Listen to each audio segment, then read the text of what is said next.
You're tuned to the football pitch live on YouTube, and it's a Thursday night. I need to be careful not to say Friday, but we are coming to you live purely and simply. This time tomorrow, I should probably be about 3/4 of the way across the Atlantic Ocean. I'm away to Washington, so we're doing the show tonight. It will just go out live, but it will be available on all good podcasting apps, as well as obviously, as we say, on YouTube. Go ahead, like, subscribe to the show, tell your friends, tell your pals. It does help us out a ton. We are sitting just now, Dennis, at 48 subscribers. Come on, guys, let's get a wee push. Let's get us to 50 before I come back for the States. I will say good evening, as always, to my regular co-host, Dennis Newell. Dennis, good evening. Good evening, Cammy. How are we tonight? Not too bad, thanks. Sun's still shining. Yeah. Hi, it's still shining. It's still daylight, and we're going out at basically 25 hours earlier. And we're also joined by, for the first time on the show, Bob Smith. Bob, former Radio Clyde DJ, currently with Quality Radio, who I do a wee bit of work for on a Saturday afternoon. Bob, good evening to you. Thanks very much for joining us. To yourself, Cam. Delighted to be here. And as I say, with Dennis, what a twosome. I mean, you used to, not me.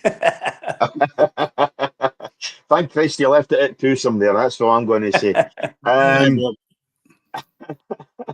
Right, so where do we start? Let's look back at the week. I'm afraid we have to look back at the weekend.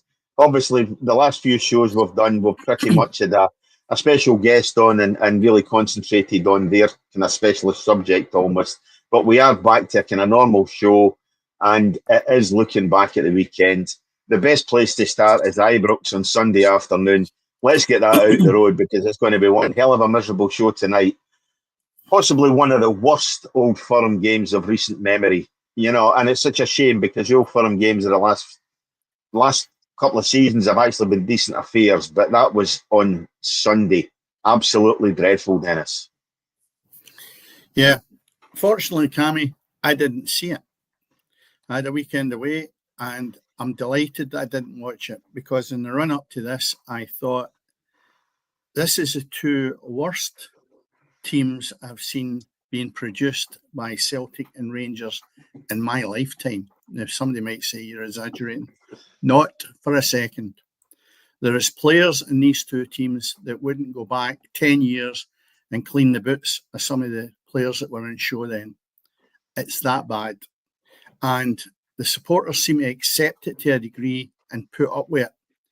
And the both camps are mismanaged, not necessarily on the park by their managers, but at boardroom level, it's a shambles. Now, I could have a rant here and talk probably for the hour on it, but you basically have to get down to say, what is the problem? How do you fix it? Well, the problem starts at the top, and you've really got to look at the input of players onto the park, and also the selling habits of Celtic especially, and what they really want to dish up for the fans. I don't think they're fair, and I know there's no sentiment in football. I've learned that throughout my life, but the bottom line is there's good people at both of these clubs paying good money to go and watch them, and they're being shortchanged. And they've been shortchanged, as I repeat, because of the mismanagement of the club. And it filters right down. There's people at the club that are being directed either not to bring in the quality because it's a cost, or they haven't got the ability to identify the correct players for these two massive clubs. If you look at the fan base that both of them have got throughout the world, it's actually shocking that the snippets I did see of the game, it's just a build-up from the weeks before, just as bad. And I just feel it's a bit, what do we say, poor on the fact that Scottish football doesn't get well recognised, especially my colleagues down south. They actually said to me last week, now we know when you've actually been having a go at Scottish football, the product being poor, we now know what you mean. It was absolutely dire when a few of them watched the Old Firm game at the weekend. And what do you say? You can't say much more than that. I can look at the teams now and go through individuals that are no fit for they're jersey fillers. Mm-hmm. They're jersey fillers in both camps. And that's no use when you're at that level. Sorry? Yeah. Some of these jerseys are empty. You know, like he has an empty shirt. I've had Celtic supporters actually use that phrase, he's an empty jersey. You know, and and that's poor.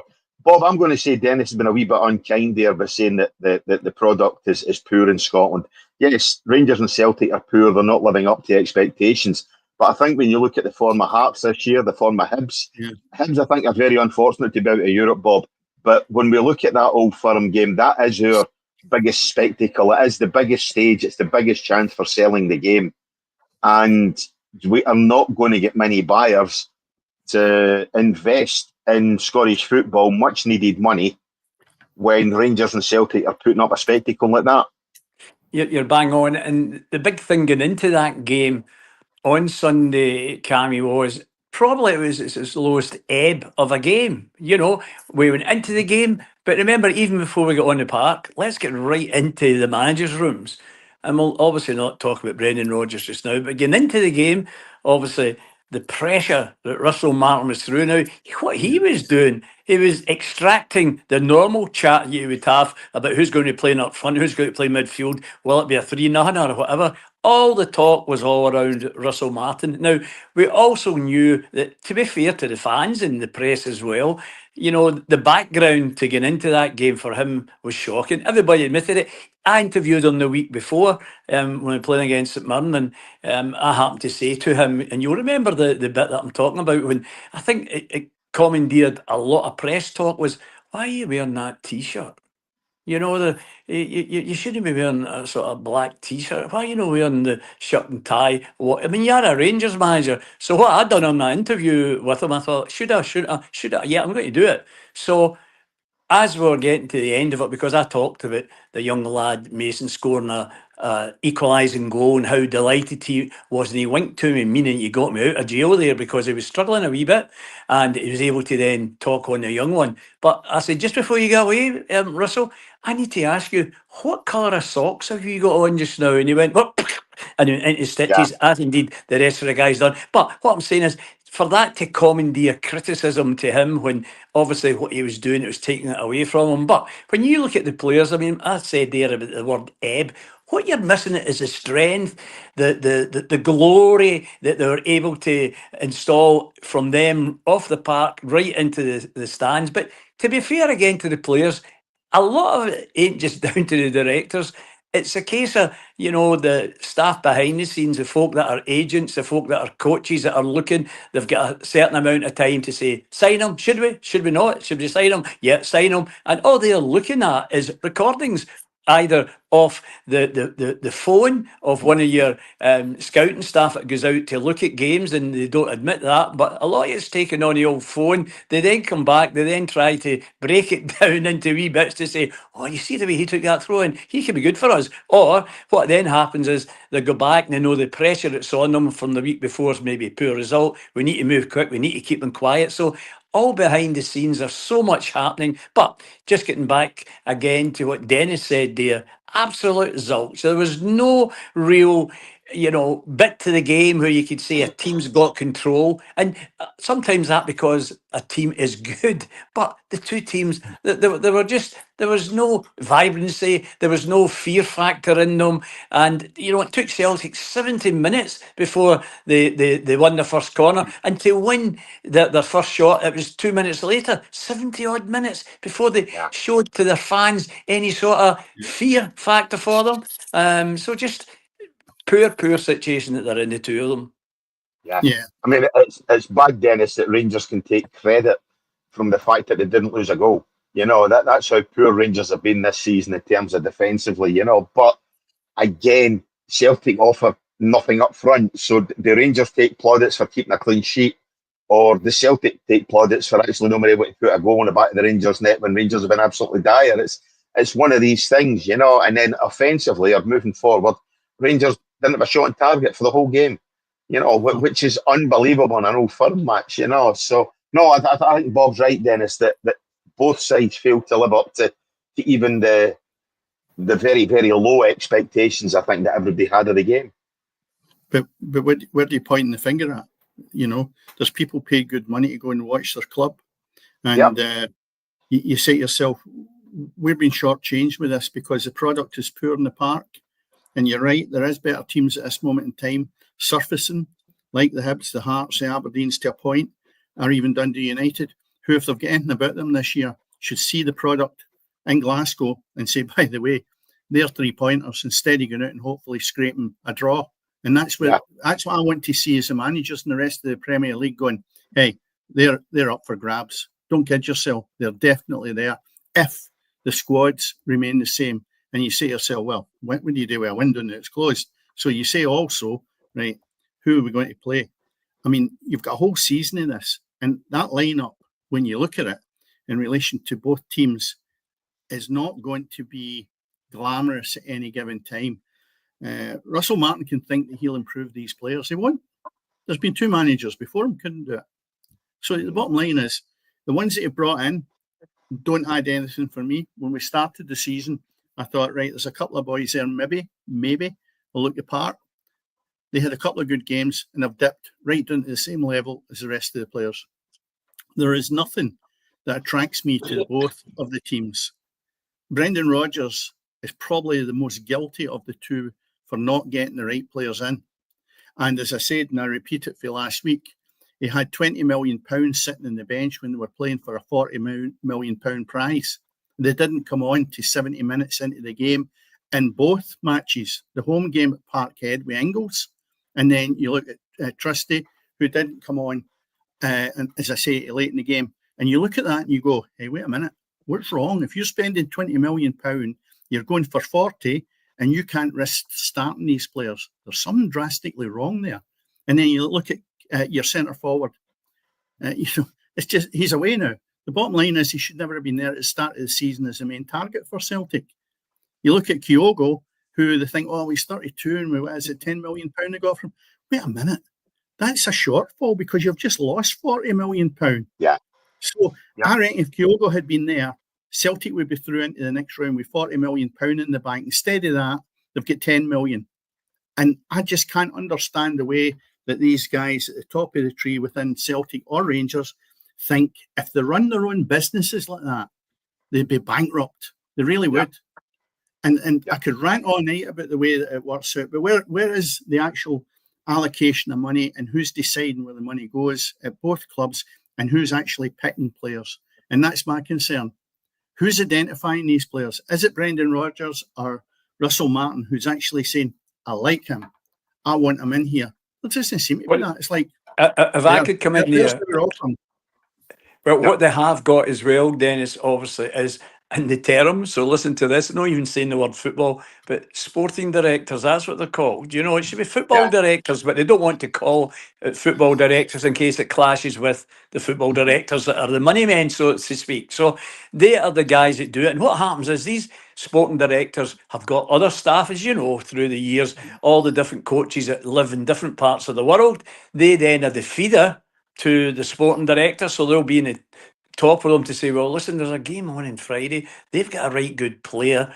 I'm thinking of going to see them. That's a good idea. But listen, I'll need to take a flight. I'll maybe need to stay. Oh, no, I'll tell you what to do. Have a wee, if you get anybody you know that you can talk to on the phone at the other end and tell me how he played, and we can take it from there. So what I'm saying is that it's costly as well, trying to go and see maybe a player that's available and at very short notice at the same time. So once that, if you like, drives up that interest, then it's up to the clubs to take it from there and quietly, you know, behind the scenes, get scouts or folk that they know that they can trust that goes and watches and looks and makes assumptions and come back and report it. So all that's happening behind the scenes. But again, it could all die down to somebody having a good game with a scout there or somebody that goes along expecting to see that. They don't even know who the player is because he's never been played, you know. So all the different things come into that, and it is a hard one at the end to make that assumption. You then being a football, let's say, sporting director, and you've said, get that player,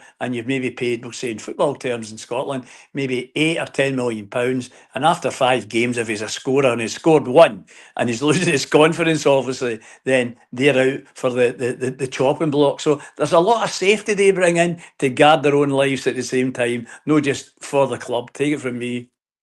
Yeah, and again, that's that fear factor, Dennis. On you go. You tell me why Ingles has not started the last 2 European games. Well, you're right there, but I think when you look at him as well, I just see that bit. If I was to say what lacks in him, when he gets that ball, he might look left, he might look right, he might decide to go forward, but he hasn't moved. Compare him then to the fast players, obviously, that don't play his position.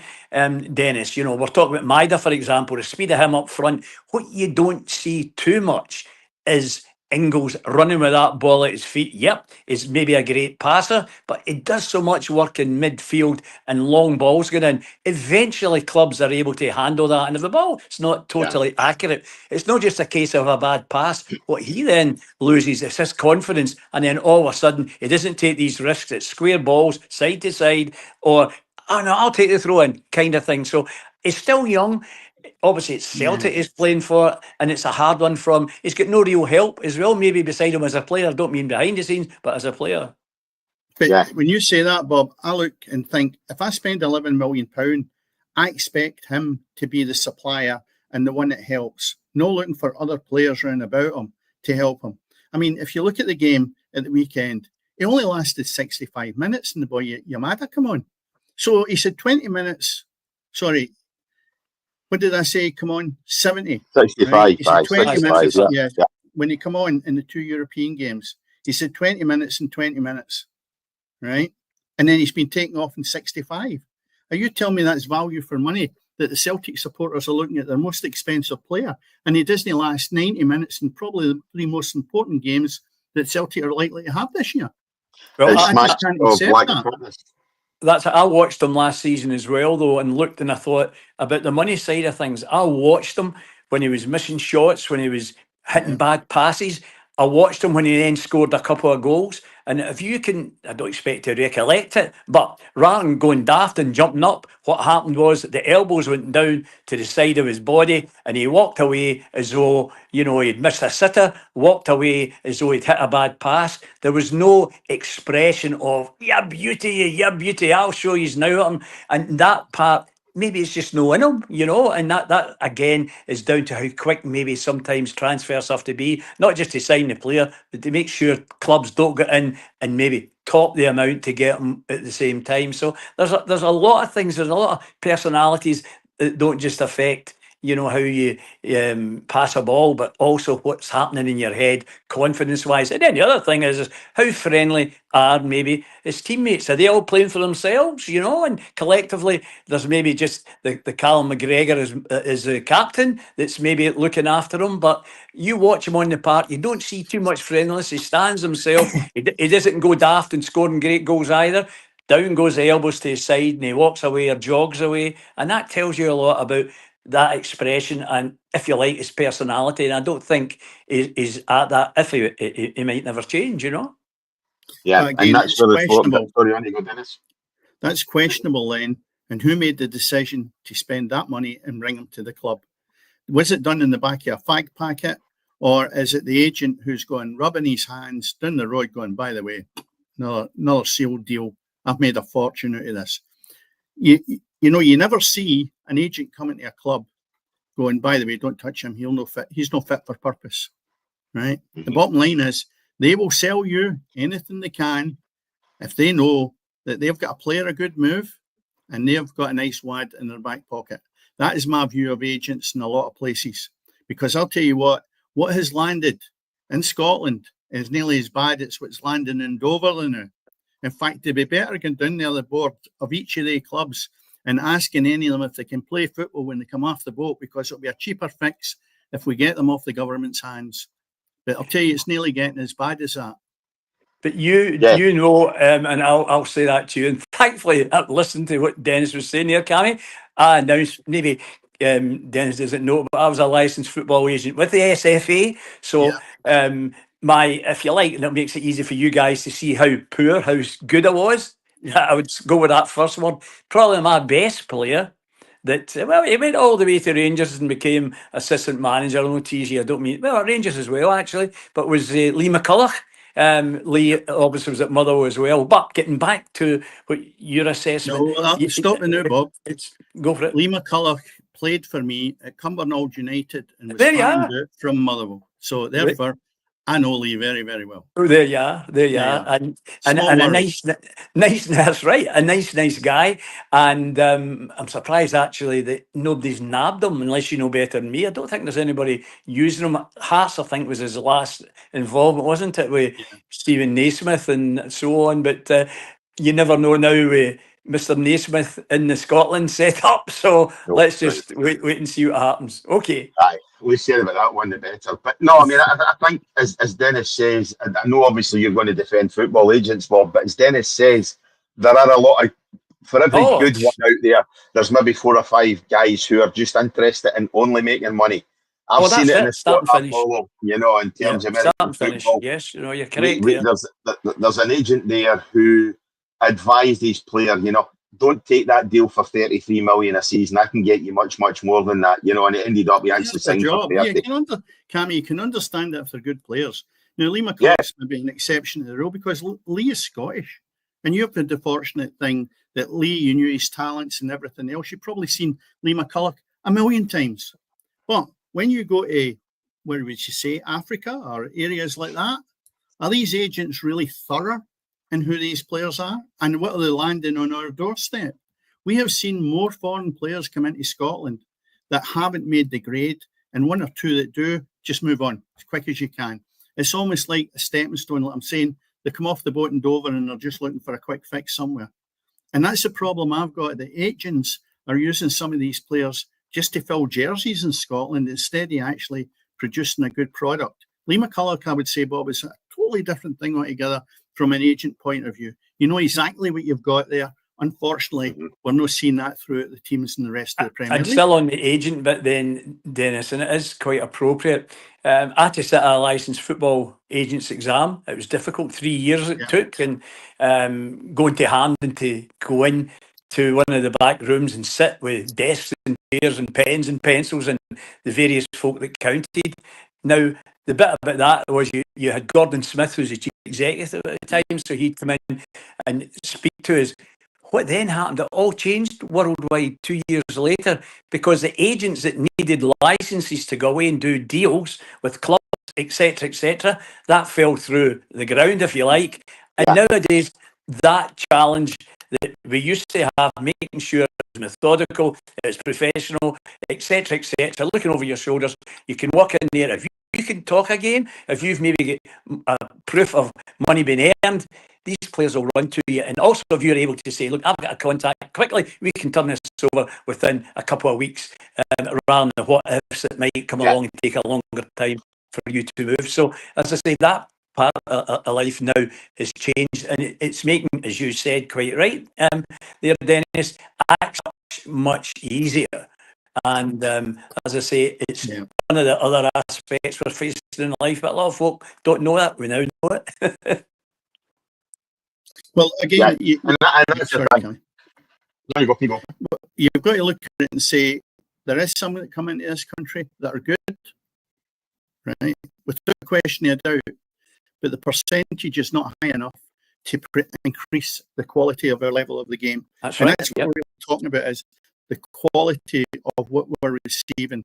And I would expect better from 2 top teams in Scotland. If you look at Stephen Robinson at St Mirren, he's brought some cracking players in from abroad. Absolutely brilliant, the job they've done for him.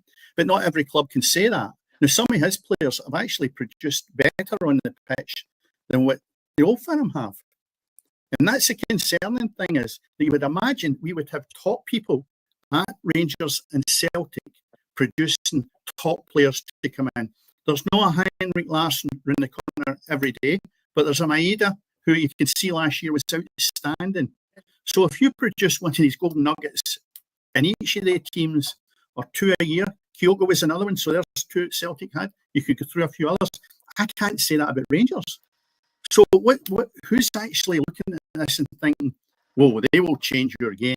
They will add value to the team. The players that are coming in and out are not adding value. And I just need to go back to Ingles again without harping too far on about it. But it was £11 million the club spent on him. And he's not getting 90 minutes. So what is wrong with the intake of players? Who's getting this wrong? Is it the manager? Is it the director of football, or whoever you want to call him? Is it the board? Because you can't complain £11 million, you shouldn't get a good buy. So, Yeah. you've got to look at the big picture that says, who is responsible for this? We need to improve it. It's no matter of saying, right, it's him, get him out the door. How do you fix it? You've got to look at how you can fix things as against who to blame. That's the problem that I sometimes have, is you're looking at who you can blame instead of saying, how do you fix it? And that's what I think the old firm have got to start doing. You fix it by getting scouts, improving your scouting system, not looking at agents. Too often I think it is a case of now, agents shouldn't be acting for football clubs. Agents should be acting for players. And that's the thing where I think you're having not so much a go at agent, but having a pop almost at the agent. As I say, agents shouldn't be acting for clubs and trying to source players, and trying to turn around and say, well, I've got 4 players here on my books that would do you a turn. They should be representing a football player as their client, and that's to look and get them a better deal, maybe get them an improved wage and whatever else, maybe a bonus or however you want to throw it in. They shouldn't be agents turn around and say, well, I've got these 4 players coming in from Asia or 4 from Africa, or so as we don't sound like a couple of racists coming in for Europe or whatever else, you know what I mean?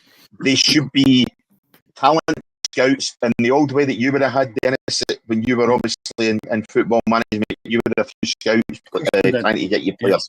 That's the difference nowadays. It's too much agent driven in terms of that, rather than guys who are representing their client. Well, the other thing as well that you've got there is that we've got new technology. Now, that new technology might mean that you don't need early on an agent to go and watch a game, because in a particular country, they know the agents, for example, be speaking to a player. Are you interested maybe going across, let's say, to Britain? Would you be interested in Scotland? What then happens is they go on to the other federation in Scotland to say, have you got a list of your agents that you can give me, names, addresses, phone numbers, etc.? What they then do is they record, the games, just as we are doing something like, say, a YouTube situation. They then send it in to guys like me that I was before, and it gives us a chance to make assumptions and then pass it on to other individuals. Now, these other individuals are just what Dennis come away and say there, who is responsible behind the scenes. Now, at every club, you've got one person, but they could have different roles. And generally what happens is if they get it right, then that's them got a role for life. They might have 3 or 4 other roles at the club, but in terms of that, so they have to look at it, they have to speculate. As I say, a lot of it now is much, much easier done with new tech, as opposed to an agent saying to his wife, I know it's Monday night, but listen, I'll be away for 3 days, and then it comes back. I was at the game, I had to go there quietly, and it's one of these things. So there's so much there, but we're in a better position technically than we've ever been as far as being able to suss out who's a good player. I mean, think about it, even directors that are maybe keen on seeing a film, all they have to say to the person that's in charge of the agents at a club, do me a favour, could you give me some footage of that so I can take it home, get into the house and look at it, and it might just be done on his phone. You never had that years ago, it was straight to the point, taking risks, etc. So the technology can work for you, great, they look good, but also the folk know where to make the cuts, and generally you'll get players to be good enough for over here, for the Celtic Rangers, etc. But there's enough talent there to be able to go in and whisk up, if you like, a YouTube bit of film that will impress anybody looking in, and you can sharpen it up, etc., etc. And all that behind the scenes is still happening if a club is lazy. Would you want to spend 100 million like Chelsea were doing last season, just in one player and promising to get more in, etc., etc.? A lot of it, maybe 10 or 15 million, you don't see it. They should be returning that, being successful, and they're not, The problem you've got is that we're not seeing the errors. That's right.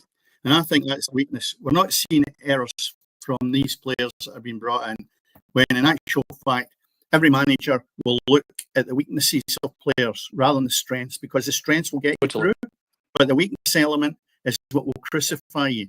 And I've got the worst thing in the world, and I still do it, is I look at a match and I'm looking at flaws in it. And that's just a bad habit. I still get entertained, but you're looking at the flaws. And to be honest, it's unhealthy at times, because when you're picking up, like Dessler, I hammered him all last year because I kept going on about the fact that he made the league easy for Celtic to win. And the supporters never realised, he scored again, but he's missed 4 in the game. And they've just got a 1-each draw because he scored one. I got us out of jail. He's not got you out of jail. He's put you in the mire because of the amount of chances he's missed. And if you look over the course of the season last year, Dessers was a key component in that team for not winning the league. Now, people will go, well, how do you work that out? Because of the amount of chances he missed. If you get into the chances, which is great, and that's a skill in its own, you've got to be able to finish them. Otherwise, you're only half the package. Now, to me, that's what these clubs have got to do, is to rectify these issues. Not bringing a player in that's a jersey filler, as I call them, because that's all they are. You must, the rewards are there for you. The profile is there where you could make a better move. You've got to work your socks off. It's no meal ticket. And I think there's quite a lot come into the Old Firm thinking they've arrived, and they're turning out to be flops. We had Andy Millen on here many a times, right? And Andy was friendly with Tommy Burns. We've told this story many a times, right? Yep. And when he used to travel with Tommy Burns down to Kilmarnock when they played there. Yeah. And Andy Millen always used to speak to Tommy Burns and say, what makes an Old Firm player? He says, it's a special breed. You're not the best player in the world to come in there, but you need to be a certain type of player. And there's nothing truer, because some players even arrive at the Old Firm with that pedigree and their flops. Now, Dessler came with a good enough pedigree, but to me, it was a flop because he didn't take the club to the next level. He missed far too many chances for me. And the bottom line is they're still relying on him to a degree to get them out of the hole they're in. It's not going to happen. Yeah. Four games in, Rangers are still to score a goal for open play, which I think is a phenomenal statistic. But anyway, moving away from the Old Firm, when we look at some of the other results at the weekend, please. When we look at some of the other results at the weekend, there obviously Livingston 1, Hearts 2 on Saturday, and Motherwell 2, Kilmarnock 2. Other results on Saturday in the Championship, with Airdrie going down 1-0 up Gayfield. Ayr United 1, Queen's Park 1, Dunfermline 2, Ross County 2. I think that obviously Ross County have made an appointment this week. Manager Tony Dock's taking over at Ross County. Plastic Whistle, it's a superb appointment, I think. Partick Thistle. I know Tony well. I know Tony well. The bit about him is he's been doing well. The good thing about him is that he hasn't been sitting about quietly, as they say, in the living room during that period of non-work, because what he has been doing, he's been doing his television stuff, and he's been doing absolutely excellent. He's one there that's cleaning the place. He'll always acknowledge you, and he knows the feelings of how players are. And up at Ross County, so nice as well. A very well-run club with a very good chairman in terms of he knows what to spend, when to spend it, where to spend it. But he's always been there behind the club, trying to get and oust them, obviously, out of the Premiership. He needs to keep them in there. They're down into the Championship, but you can be sure that you'll see some signings pretty shortly, and it'll have to be free signings as well. But Tony Dock won't sit around. Tony, please. Yeah. Was it yesterday? Yesterday. No, that's good appointment. Yeah. Good appointment. I think Ross County's game will prove to be Dundee's loss. Yes. Other results in the Championship: Partick Thistle 3, Wraith Rovers 2, and St Johnstone dropped to the first points in the league with a 1-each draw at home to Morton. Into League One, Cali. Good result for good for result for Partick Thistle. Thistle as well. Yeah. Great result, because the bottom line is Mark Wilson's gone in there, and it's a hard task because they keep missing out in that promotion place. The last bit, you're right. Right. And that's a great result against Wraith Rovers. They're sitting in fourth place in the league now with 2 wins. They obviously lost the first one, then drew it, and then 2 wins. So sitting in fourth spot at this time, with the likes of St Johnstone at the top, I think Partick Thistle is going to look quite good this year. Yeah. Again, the Championship's going to be probably the best league, I think. Certainly, unless obviously Hearts and Hibs can really push at the top. I think the Championship will be the best league. But moving into League One, Caley Thistle, they're looking, Dennis, as if they're going to be your bet for promotion this season. But they're 1-1-0 against Alloa. Montrose 2, Peterhead 1, Queen of the South 2, Kelty Hearts 1, Steny 1, East Fife 1, and Hamilton 0, Cove Rangers 0. And in League 2, to finish it off, Clyde 0, Elgin City 0, Dumbarton 1, Edinburgh City 2. Edinburgh City, what a start they've had to the season, in terms, obviously, they did that negative points to start with, and they're virtually already almost off the bottom of the table. So a fantastic start they've had. What was it? I think it was something to do with, again, financial problems, And they were playing Dumbarton as well, didn't it? So Dumbarton, too, yeah. That's two teams playing against one another. That was last season for Dumbarton. That was 0 this season, so that was that.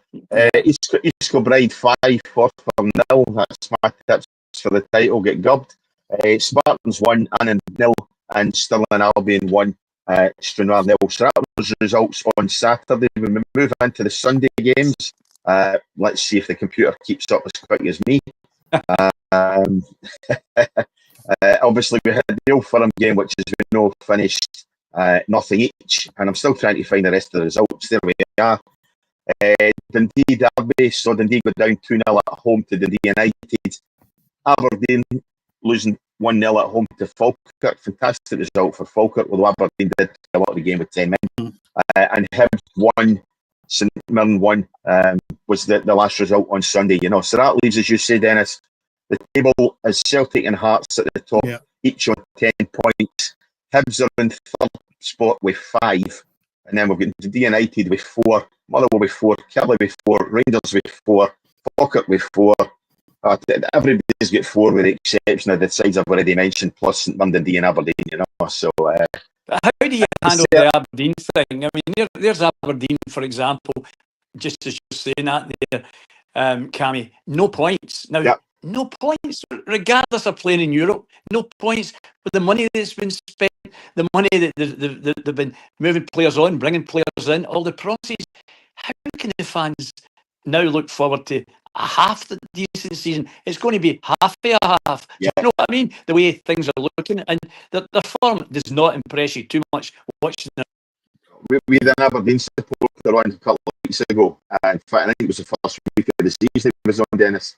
And he was saying that the change on the park at Aberdeen, in terms of they've let so many loan signings that they had last season, Bob, move on, obviously.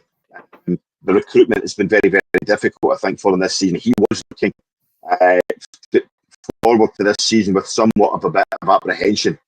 Basically, was shitting himself that Aberdeen were going to be pretty poor this season.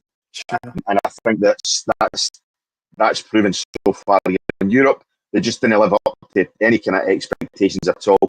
I think they were unlucky on Saturday on Sunday not to take anything for the game.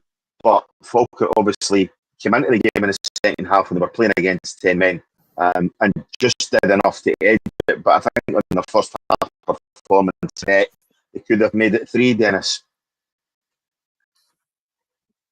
Yeah, I'm looking at what they've actually got in September.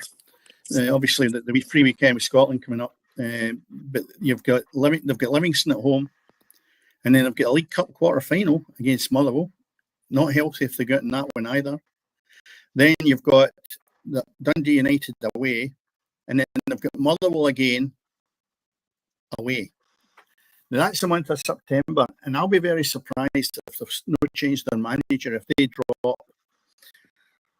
If they can't get 6 points out of the 3 games and stay in the cup, then I think you'll see a different change of manager, because, as you rightly say, Cam, they're sitting down there in the bottom of the league, 3 games played, no points. That's Aberdeen. Now, I mentioned them earlier on as potentially teams that should be fighting for the top, but that is not going to be the case if you're not consistent. I have never seen a club change so much as it did last year. One lifeline that the manager's got is with the win the Scottish Cup. Otherwise, I don't think he'd be there. I would agree with you, what you're saying, but see him when he's been interviewed, Jimmy Thilling, he's never up or down, to be fair to him, whether it's a 3-0 either way defeat or victory. and he keeps talking to that vibrancy that managers have got. You know, when and watch what you say. You wonder, is he showing that behind the scenes, or is he the way he is? In other words, players take them for granted, and the way they're playing just now, lacklustre. And that's been kind to them, gents. Yeah. You know. I think he's a decent manager, but you know what? Sometimes you can be too nice, and it's maybe the problem he's got. Maybe too nice, and he maybe doesn't know. And because he's Scandinavian, listen, they're a different breed over there. Totally. So you look at it and you say to yourself, without having the hairdryer treatment, I think sometimes when you look at Aberdeen, these players need a bit of hairdryer treatment. And that's the only way, because how can you go from the run they had at the start of the season to now? It's almost unbelievable. And what's the name of the captain again? Dennis, what's the captain called again? Because he was out of the team. You know, the guy, the left-footed player, the captain of Aberdeen. I think he was subbed on Saturday, but they've not got a player in the team just now that can lead by example, from different foreign countries that have to gel together, produce the goods on the park, and more importantly, climb up the league. That ain't happening, and as I say, it's going to be difficult for them. Jenny, you're talking about Graham Shinnie, that's who I'm looking for, yeah, Shinnie. And Shinnie was subbed.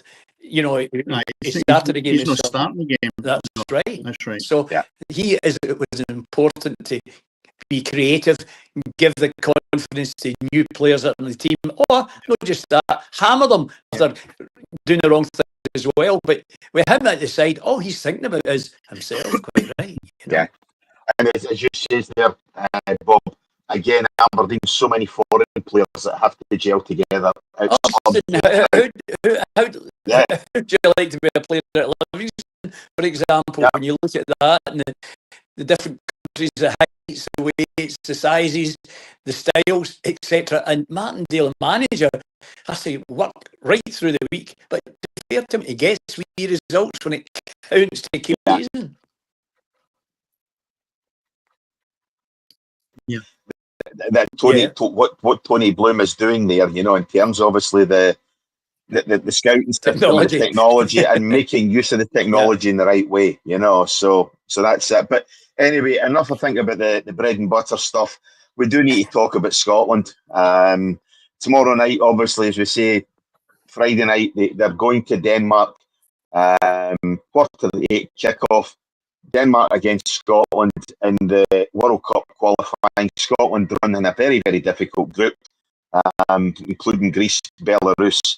And I really, really think that we'll ask the question, everybody's asked the question regarding Steve Clarke. He's been given the time again. He's obviously going to take us through this qualifying campaign.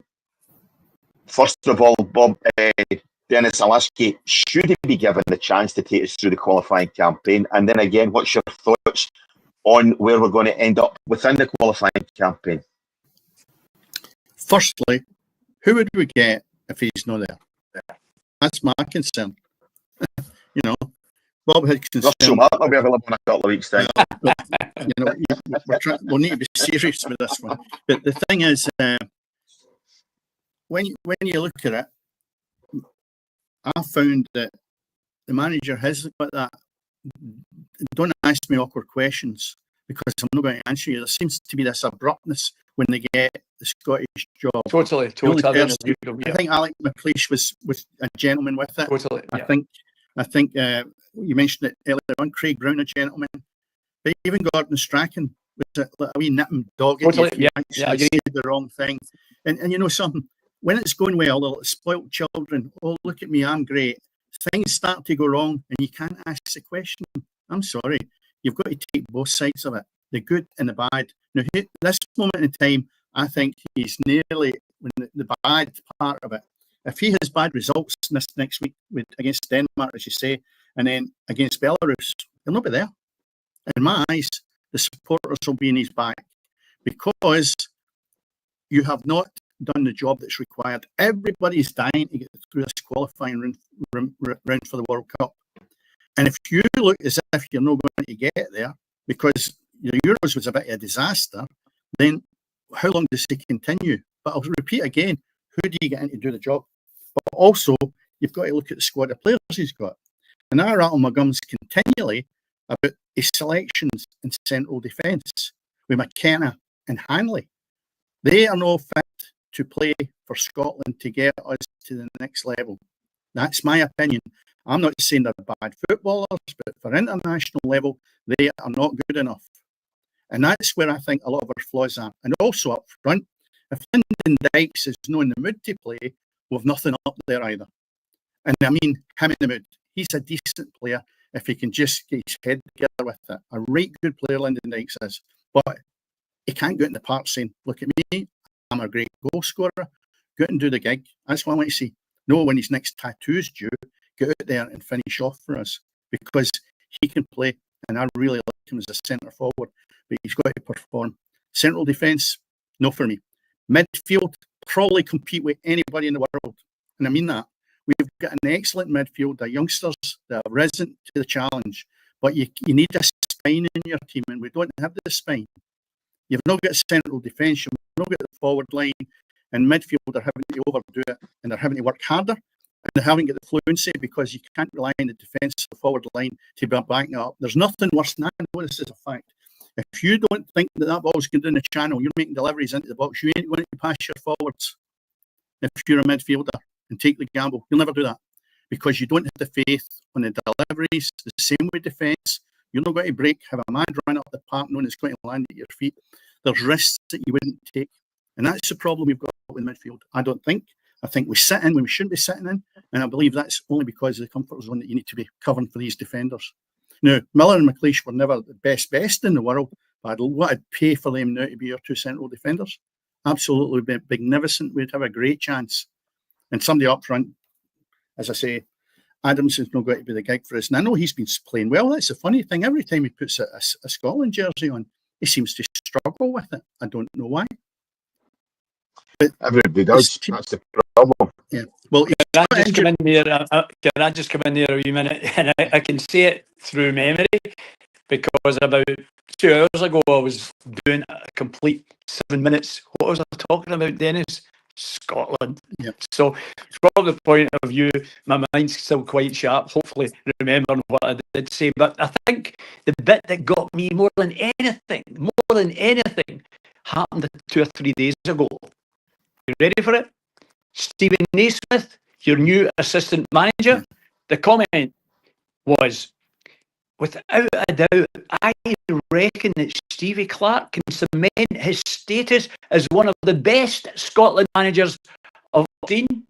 Andy Roxburgh, Sir Alex Ferguson, wee Craigie Brown, and I always say that to people. But from the point of view in analysing where they are and how difficult it's going to be for them, they're playing against, and let's not kid ourselves, that are not top form just now is Denmark. They might be better than Scotland. They've got the home situation, but they're not going to be a team that they were maybe 10, 15 years ago. But when you begin to look through the Scotland team, and you've talked through some of them, but there's two that I would say that concerns me that would be obvious to a lot of team managers.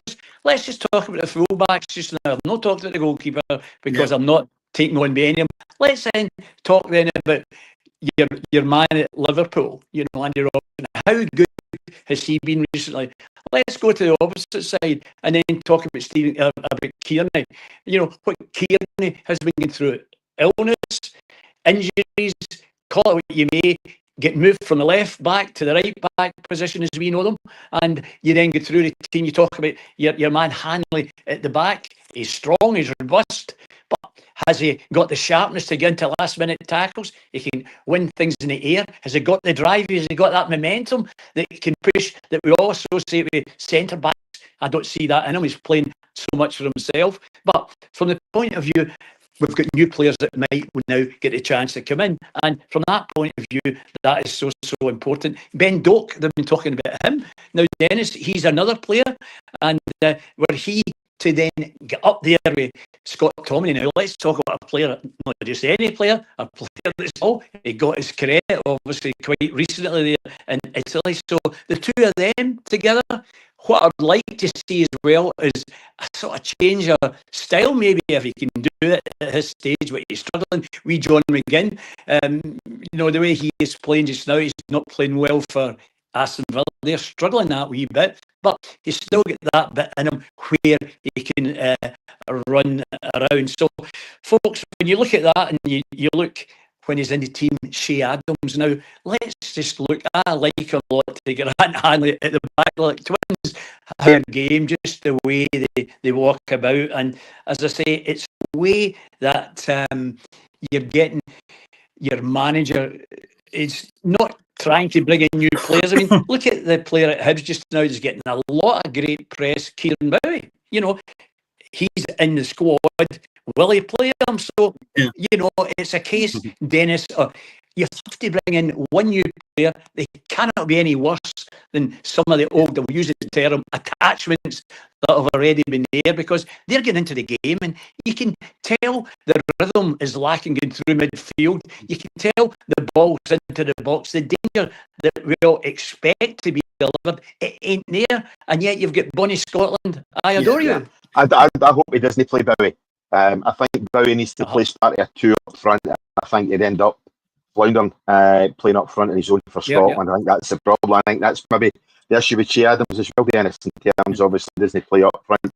Just seen before we move on to Scotland a wee bit, Dennis, something that's very pertinent. I've just sent Mr. Burrows a text. Shock news coming out of England. Daniel Levy has resigned as Spurs chairman.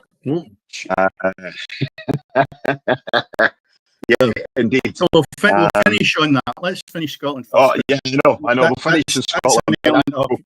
We'll come on to the England Premier in a couple of minutes.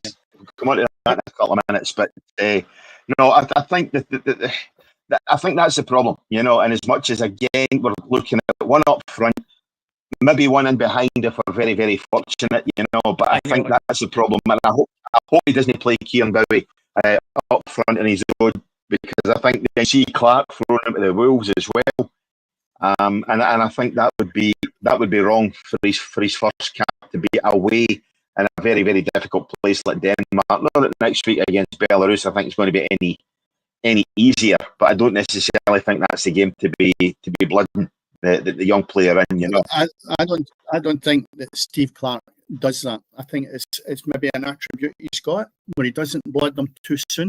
So I think Kieran Bowie won't start, probably be proved wrong, but he doesn't seem to take risks in his head, right? And the boy Bowie could be a bit of a risk. But then again, he's played the boy Wilson before.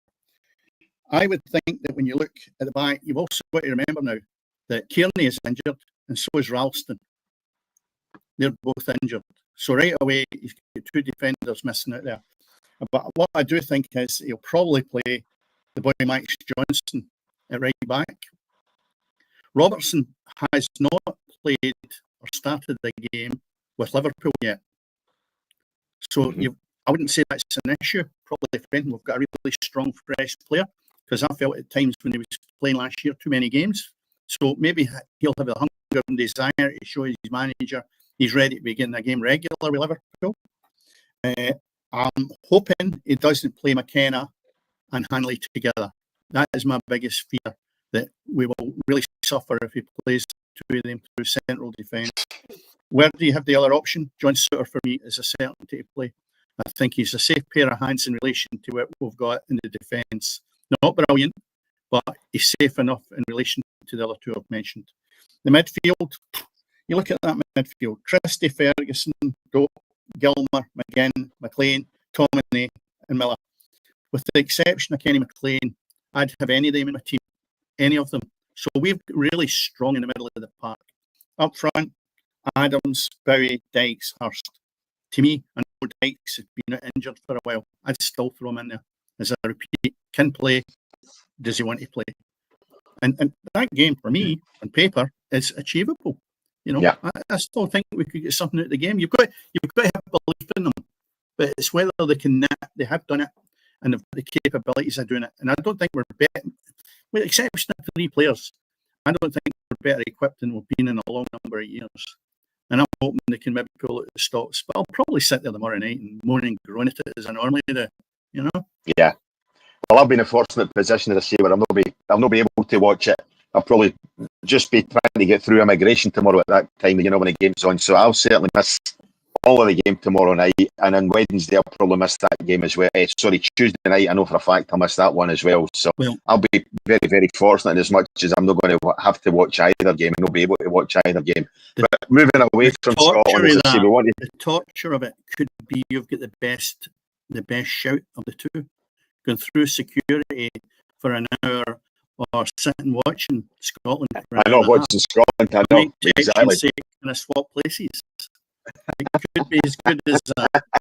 I'm hoping it'll be entertaining. The one thing is, we can be very critical of Stevie Clarke, and obviously I think most people are, certainly most people in the press definitely are. But there has been some entertaining games in Scotland, which maybe we haven't had in the past, so we'll maybe give them that anyway. But no, we'll come back to the news I touched on earlier on, Dennis, just before we're having a quick look down at England. Daniel Levy has resigned as Spurs chairman. I've got a text back from Andy Burrows, as I say, good friend of ours. It maybe means he'll buy me a pint extra tomorrow night now because he'll be celebrating a bit more, when I'm with him tomorrow night. But he has resigned as Spurs chairman. Basically, a statement's came out. Longest serving chairman in the Premier League after purchasing a stake in Spurs for Alan Sugar. He'd overseen the building of a new training ground stadium overall for a lack of transfer investment. Dennis, you mentioned last week that you felt maybe Levy had flung some money at it this season, certainly. But again, the guys who know better than us, Spurs supporters, have been very, very critical of the fact that Spurs have not invested when they should have done. So, good thing for Spurs, Dennis, do you think? I think a lot of supporters were wishing this would happen, right? And we had Andy on a couple of weeks ago, and basically Andy was doing his rant. Normally me does them, but Andy had a good rant on Radio. And my view was, if it's that bad, don't pay your money to go and watch them, which Andy took on board.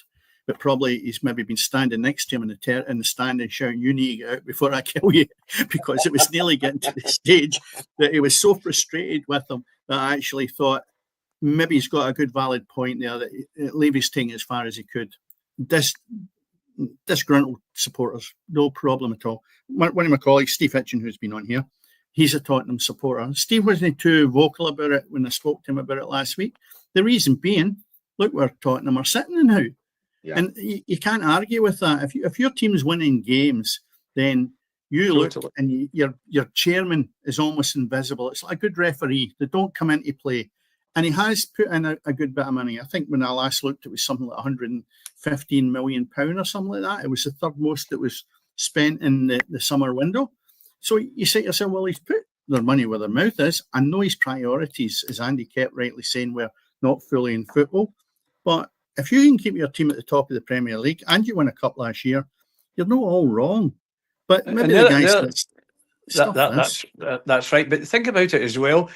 The way that Spurs have started, but they also have brought in an excellent manager in Franks, a great character. He's very good in one-to-ones. With 100 players, he's really, really good. He's getting great credit. And you're right, what you say, Dennis, they've went in a very, very good run as well. Get rid of a couple of really good players they've had for a long time. So a lot of changes at the back, but they've started the season well, as I say, and been guided by the former Brentford boss, your lad Franks. And, it's surprising, but maybe the other way to look at it is getting out whilst the going's good. You never know, as opposed to getting chased out with the team doing poor. Sometimes this is the time to do it, and they waited a bit of time for it. Now he's been able to do it quietly. Yeah, but they did lose at the weekend. Sorry? Did they? Yeah. They did lose at the weekend. Right. They lost at the weekend. They got beat with Bournemouth 1-0, and I watched a bit of that again. It was only highlights, and I looked at it and I said to myself, yeah, maybe they've slipped a little bit, but it's a long season. Dominated by Bournemouth. Yeah, okay. As I say, I only seen a bit. It was not enough to actually determine whether they were really poor. But I don't think it's a bad thing as well, because the supporters are looking for something different. Now, if they can get someone in there It's fresh blood. It's no any different than a player that's maybe giving you 50%, or he was a good player. I think that for Tottenham supporters, I think they'll find that this is great. It's another era coming in, and we can only look forward and up. And they're in a good position. They're in a right good position. It'd be different if we're sitting down at the bottom and the chairman walks away and they go, oh, what are we going to do now? Right? They're in a great position. They're in a viable position for somebody to come in there with maybe a bit of wealth or whatever they want to be doing with it, and they can move forward. Tottenham are a massive club, and I think probably they've not been up challenging for the Premiership often enough in the last 10 years that you could basically say it justifies them staying there. Yeah. Well, we know one thing. It's kept one person happy, if nobody else. Andy, Hey, you got your wish. Two people happy, because as I say, I'll get an extra pint or two off them tomorrow night now, you know. So, okay. So one's happy, two's delighted. That's it, exactly. You know, hey, listen, if I can get a Londoner to part with £1 coin, a couple of dollars to buy me a beer, mate, I've done better than most, you know. So there we are. Anyway, guys, that Daniel leaving news has obviously changed how we were going to finish the show. We're going to look at some of the form down south, but obviously I think it's more pertinent to look at some breaking news there while we were on here. So I will say thank you very, very much. You have been tuned in to the Football Pitch. As I said at the start of the podcast, go ahead, like, subscribe. If you've been tonight, don't tell anybody. But just come back. We will be back live in another couple of weeks. We've got a recorded episode which we did last night. Again, no lies here. We don't try and bullshit you. We're completely upfront. We recorded one last night. We did try to record two, but somebody's internet just completely died on them. Dial-up's not working in Falkirk, I'm afraid. But as I say, thank you very, very much, as always, to Dennis Newell. Dennis, I shall see you in a few weeks' time. Yes, you have a really good time, Cammy. I know you've been looking forward to it for a long while. And to Andy and the rest of the boys that have come on here, look after each other and make sure everybody gets back safely. Yeah, we will do. I'm quite sure we will do. I'll also thank you very, very much to Bob Smith. Bob, your first live episodes, I say, were part of the recording last night, which is going out next week. So how did it feel to be doing it live? Oh, fantastic. And the bit that is good is the knowledge of Dennis is excellent. From that point of view, he bails me out in things I thought I knew about, but no. Dennis, been obviously that wee bit older. Maybe that is a bit, but I'll be a week. Yeah, Dennis. maybe a week. But from the point of view of flexibility, you know, and what we talked there, Cammy. So well done. Super. Yeah. I'm sure you're back on. Yeah. Look forward to seeing you. Look forward to seeing you again, Bob. Thanks very much as well. Cool. All that's left for me to say is we will see you live in another 2 or 3 weeks' time. Enjoy the recorded episode next week. Just remember,